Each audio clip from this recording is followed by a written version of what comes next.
Among Excel's arsenal of data analysis tools is a really great feature called PivotTables. That's what we're going to look at in this chapter, and I want to give you an overview of what PivotTables are and where you'd find them useful.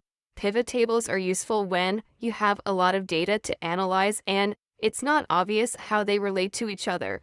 In the example here on the screen, we have orders being placed from different regions of the country over different months. We see we have different size bottles being sold, and in each order, we can see how many of these bottles are being sold. If you have thousands and thousands of rows of data like this, it could be hard to make good decisions unless you have them analyzed properly. So PivotTables summarize your data. They turn raw data into useful knowledge that you can do things with.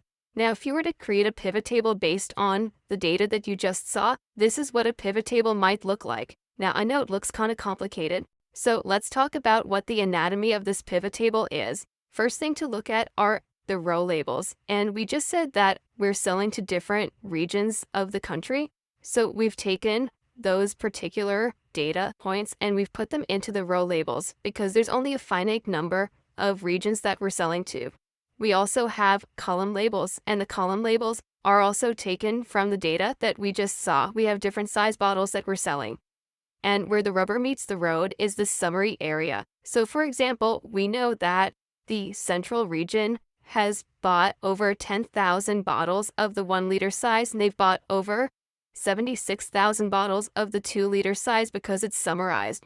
Now, we can have sort of a third dimension to the pivot table using the report filter. So in addition to our row and column labels, we can also filter by month. Pivot tables are flexible. What's the pivoting part of a pivot table? They're flexible, and with just 1 or 2 clicks, we can swap columns, rows, and filters. Also, we can filter tables interactively with a feature called slicers, and slicers are new to the 2010 version of Excel. In addition to pivot tables, Excel also has a feature called pivot charts, where we can make a chart of all our data, and we'll look at pivot charts also in this chapter.